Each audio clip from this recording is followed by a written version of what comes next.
हाँ आइए आइए।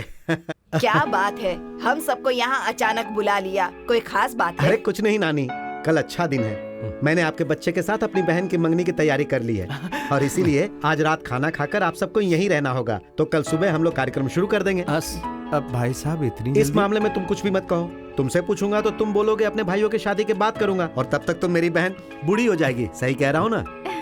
क्या? इसीलिए मैंने ये फैसला कर लिया है। देखो भाई, कल सुबह का मुहूर्त बहुत ही अच्छा है। उसी मुहूर्त में कल मंगनी हो जाएगी, बस। अब कुछ भी नहीं। राधा, तुम्हें 2 बच्चे होंगे, एक लड़का और एक लड़की। 2 में क्या होगा, मुझे पूरे 10 बच्चे चाहिए। हाँ, हमारा घर हमेशा बच्चों से भरा हुआ होना चाहिए। 10 लोग बस। भैया भैया भैया, बाथरूम जाना है भैया। नीचे बाथरूम है, वहाँ जाओ। मुझे पता नहीं कहाँ है भाभी।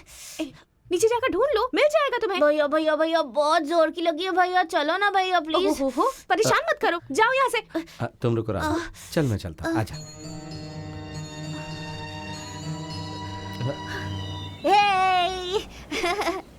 कितना नरम नरम ये है। अच्छा है ना भैया?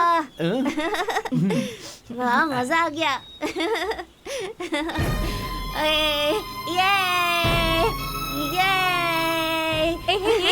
मेरा बेड तुम्हारे खेलने के लिए है क्या? नीचे उतरो, चलो आओ। हे भगवान, मेरा पाउडर। तुम इंसान हो या जानवर? हाँ? और तुम मेरी कंघी से बाल बना रहे हो? देखो गंदी कर दी ना। तुम सबके सब कितने शैतान हो। चलो निकलो यहाँ से, बाहर जाओ।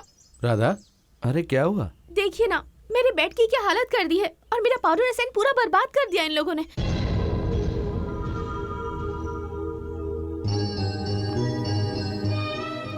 अच्छा सुनो, तुम सब लोग बाहर जाके खेलो, जाओ।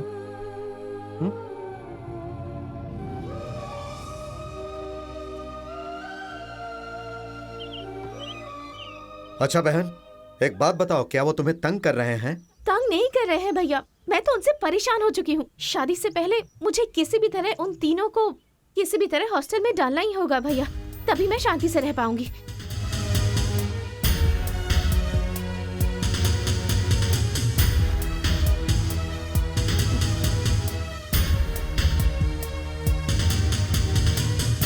शादी से पहले मुझे किसी भी तरह उन तीनों को किसी भी तरह हॉस्टल में डालना ही होगा भैया, तभी मैं शांति से रह पाऊंगी।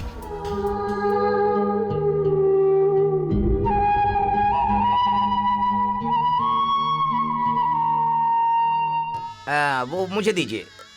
सुनिए, आप जाकर नारियल लेकर के आइए। ठीक है पंडित जी। बहन जी, वो फूल वहाँ ये रखिए। लीजिए। ये आप क्या कह रहे हैं जीजा जी? हाँ भाई साहब, मुझे शादी नहीं करनी है। आप अपनी बहन के लिए दूसरा रिश्ता देख लीजिए। आपका दिमाग तो ठीक है ना?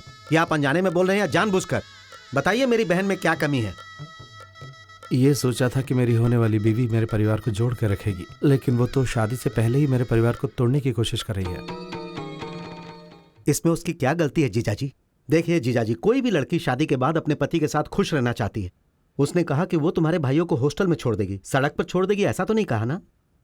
अगर मेरे छोटे भाई मुझसे अलग रहते हैं तो चाहे वो हॉस्टल में रहे सड़क पर रहे, एक जैसे ही है। जीजा जी, जल्दबाजी में फैसला मत लो। तुम्हारे पास कुछ भी नहीं है। मेरी बहन ने तुम्हें पसंद किया है, इसीलिए तुम लोगों की खुशी के लिए मैंने कितनी तैयारी की है पता है? यहां तक कि तुम्हारे नाम पर मैंने 50 एकड़ जमीन कर दी है। यह घर भी मैंने बहन के नाम लिख दिया है। मुझे अपने भाइयों से अलग करने वाली कोई भी जायदाद मुझे नहीं चाहिए। जीजा जी, सारे गांव वालों को मैंने बुला लिया है। मंगनी की पूरी तैयारी कर चुका हूं। बड़े बड़े लोग आकर बैठे हैं। अब अगर अचानक मंगनी रुक गई तो मेरी बहन की जिंदगी का क्या होगा? जरा सोचो तुम। इसीलिए भाई साहब, मंगनी से पहले ही मैंने ये फैसला किया। मैं आपके हाथ जोड़ता हूँ। जीजा जी, मेरी बहन तुम्हें पसंद करती है, इसीलिए तुम्हें अपनी कंपनी में रखकर हर महीने पगार देता हूं। मुझे मना करके तुम कैसे जियोगे, एक बार सोच लो। देखिए, घास खाकर तो जानवर भी जीता है, मगर जीने के लिए प्यार चाहिए ना। और मैं प्यार से जीना चाहता हूँ। जीने के लिए बहुत सारे रास्ते हैं। मैं चलता हूँ। गोपाल, एक बात याद रखना, जिन भाइयों के लिए तुम मेरी बहन को मना कर रहे हो, जब वो अपने पैरों पर खड़े हो जाएंगे और उसके बाद जब उन लोगों की शादी हो जाएगी, तब वो लोग बिना सोचे समझे तुम्हें सड़क पर फेंक देंगे। और तब तुम्हें पता चलेगा मेरी और मेरी बहन की वैल्यू। देखिए लक्ष्मीपति जी, जिस दिन सारी दुनिया बोलेगी कि आज से सूर्य पश्चिम से निकलेगा हमेशा के लिए, उस दिन आपका सपना पूरा होगा। ओहो, तो तुम्हारे भाई लोग इतने महान हैं? महान लोग नहीं, सामान्य लोग हैं, इसीलिए तो इतनी हिम्मत है।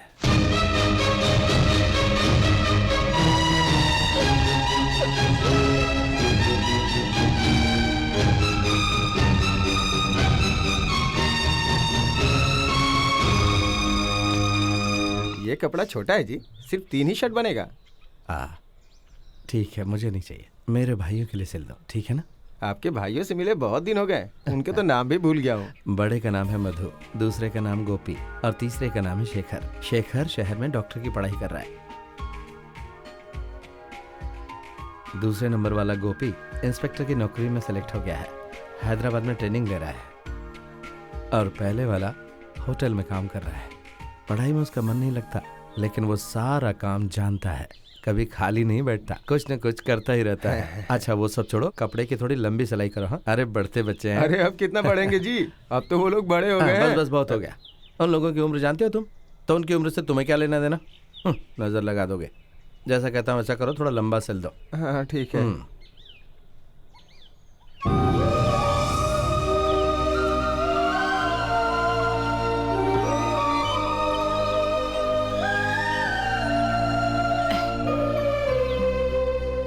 ए गणपति, सुन तो, त्योहार में तेरा ही दामाद आया है ना। बहरा है बहरा, इतनी जोर से चिल्ला रही हूँ। अरे रानी माँ, हाँ? वो जो है ना, वो गणपति नहीं है, दही बेचने वाली मंगा है। अच्छा, फिर उसने अपने सिर पर कुछ रखा क्यों नहीं है? आप चश्मा क्यों नहीं पहनती? क्यों? चश्मे नहीं पहनती हूँ तो दिखाई नहीं देगा क्या? इसका हाँ। मतलब मेरी उम्र हो गई है, ऐसा लगता है तुझे? इसमें बताने वाली क्या बात है, तुम क्या जवान हो? 30 साल पहले ही तो मैं जवान थी। छोड़ इसीलिए मुझे, तो कह रहा हूँ। मैं बैठ सकती हूँ। ठीक है ठीक है, मुझे क्या करना है। अच्छा भाई लोग कहाँ हैं?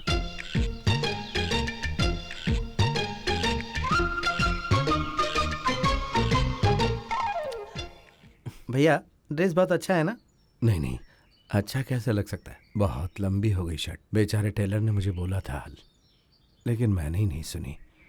ये सब मेरी ही गलती है। इसमें आपकी क्या गलती है भैया? भैया आप आंखें बंद कीजिए। वो क्यों? पहले बंद कीजिए फिर बताता हूँ। जल्दी जल्दी निकालो निकालो। भैया अब देखिए, ये लेटेस्ट स्टाइल है भैया। हाँ भैया। ठीक है, माताजी पिताजी को हाथ जोड़कर प्रणाम करो। ठीक है भैया।